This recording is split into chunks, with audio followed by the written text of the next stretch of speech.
கிறிஸ்து இயேசுக்குள்ளான உங்கள் அனைவருக்கும் சமாதானம் உண்டாவதாக.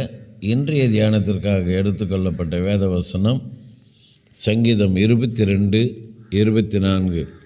உபத்திரப்பட்டவனுடைய உபத்திரவத்தை அவர் அற்பமாய் எண்ணாமலும் அருவருக்காமலும் தம்முடைய முகத்தை அவனுக்கு மறைக்காமலும் இருந்து தம்மை நோக்கி அவன் கூப்பிடுகையில் அவனை கேட்டறினார். அல்லேலூயா. இங்கே நான் பார்க்குற அந்த வசனத்தில் நம்முடைய ஆண்டவர் எப்படிப்பட்டவர் என்பதை சங்கீதக்காரன் படம் பிடித்து காட்டுகிறார். நம்முடைய ஆண்டவர் உபத்திரப்பட்டவனுடைய உபத்திரத்தை அவர் அற்பமாய் எண்ணாதவர். உதாரணத்துக்கு குஷ்டரோகி ஒருவன் வந்து ஆண்டவர்கிட்ட கேட்குறான், ஆண்டவரே உமக்கு சித்தமானால் என்னை சுத்தமாக்கு என்று.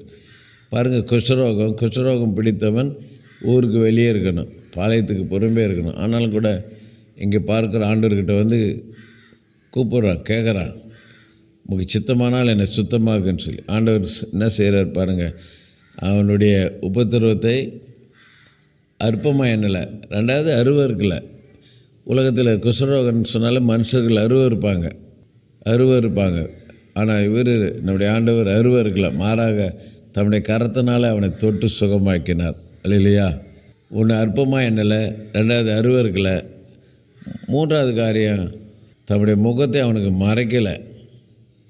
குஷ்டரோகி வரான், நசரேயன் விரதம் உள்ள ஆண்டவர் இப்படிப்பட்ட ஆட்களை தொடக்கூடாது. ஆனாலும் பாருங்கள், முகத்தை மறைக்காமல் அடுத்து என்ன செய்கிறான்னு சொன்னால் அவன் கூப்பிடுகள் அவனை கேட்டு அள்ளினார்.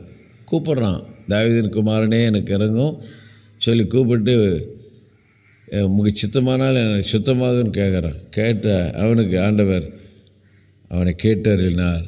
அவன் விண்ணப்பத்தை கேட்டார், கூப்பிடுதலை கேட்டார். நம்முடைய தேவன் ஜெபத்தை கேட்கிறவர். ஆகவே அற்பமாக எண்ணாதவர், அருவருக்காதவர், முகத்தை மறைக்காதவர், ஜெபத்தை தள்ளாமல் கேட்கிற தேவன் நம்முடைய தேவன்.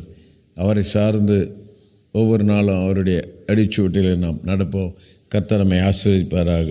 சோமனு நேசிக்கிற நல்ல தகப்பனே, இந்த நாளில் கொடுத்த நல்ல வார்த்தைக்கு நன்றி. நீர் எப்படிப்பட்டவர் என்பதை சங்கீதக்காரன் படம் பிடித்து காட்டுகிறது நாங்கள் பார்த்தோம். ஆகவே நாங்கள் கூட எங்களால் இயன்ற நற்காரியங்களை செய்ய உதவியும் இயேசுவின் நாமத்தில் ஜெபிக்கிறோம் நல்ல பிதாவே, ஆமேன். நம்முடைய கர்த்தரும் இரட்சகருமாகிய இயேசு கிறிஸ்துவின் கிருபையிலும் அவரை அறிகிற அறிவிலும் வளருங்கள்.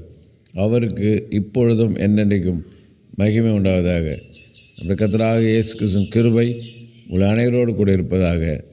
ஆமேன், ஆமேன், ஆமேன்.